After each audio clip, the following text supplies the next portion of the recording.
এজন মানুহে ধৰা হ'ল মই এখন ট্ৰেক্টৰ কিনিলোঁ, এই ট্ৰেক্টৰখন কিনাৰ পৰা মই প্ৰফিট কেনেকুৱাকৈ কৰিম এই গোটেইখিনি কথা মোক কওকচোন।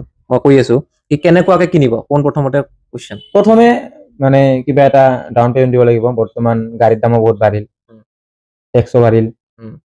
কিছু এটা মানে ধৰা 2 লাখ 3 লাখ যাৰ যিমান সামৰ্থ্য যদি ডাউন পেমেণ্ট দি কেনে গাড়ীটো ওলাই আনিলে, গাড়ীৰ লগত কিছুমানে টেইলৰো দিয়ে, কিছুমানে আমাৰ নাঙলো দিয়ে, ৰোটাৰ ভেটাৰ। মইতো সুধিব ওলাইছিলোঁ কি ট্ৰেইলৰৰ দাম কিমান, নাইবা ট্ৰেইলৰ ক'ত বনাব পাৰে? ট্ৰেইলৰ এইটো আপোনাৰ ভাল বনালে 1,40,000 1.5 লাখ এনেকুৱা আহে। আৰু এই হাল মাৰা সিখন কিনিলে, সিখন যদি আপুনি ইচ্ছা কৰে মানে শ্বৰুমৰ পৰা ট্ৰেইলৰো আনিব পাৰে বা আপুনি নাঙলো আনিব পাৰে।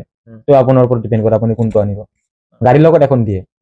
গাড়ীৰ লগত দিয়ে মানে এইটো মূল্যটো ইহঁতে এড কৰি লয়। যদি আপোনাৰ লাগা আছে আপুনি আনিল, লাগা নাই আপুনি নানিল। আপোনালোকে মানে মাটি যি সেই কৰিব গ্ৰাহকক দিব, এইটো আপোনালোকে ক'ৰ পৰা আনে? আমি আনো। আমি কেতিয়াবা যদি মানে কিছুমানৰ বালা মাটি লাগে, কিছুমানৰ আঠা মাটি লাগে, এইটো বেলেগ বেলেগ হয়। যদি বালা মাটি লাগে তো আমি বেকি নদীৰ চৰৰ পৰা আনো।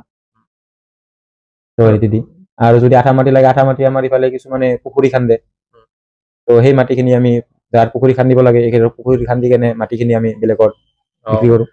ঠিক আছে। এতিয়া ট্ৰেক্টৰৰ ড্ৰাইভাৰৰ কিমান কৰি দিয়ে আৰু কৰ্মচাৰীবিলাকৰ কিমান কৰি দিয়ে? ট্ৰেক্টৰ ড্ৰাইভাৰ বুলি ক'লে ইহঁতে 600 টকাকৈ লয়। 500 টকা ইহঁতৰ হাজিৰা আৰু 100 টকা খোৱাৰ বাবদ লয়। লাভ হৈ আছে নে নাই এই বিজনেছটো? ট্ৰেক্টৰৰ বিজনেছটো লাভ হৈ আছে নেকি? লাভ চাওক, লাভটো সকলো বিজনেছতে লাভ লোকচান আছে। আপুনি যেনেকৈ বিজনেছখন চলাব তো আপোনাৰ ওপৰত ডিপেণ্ড কৰে আপুনি কেনেকৈ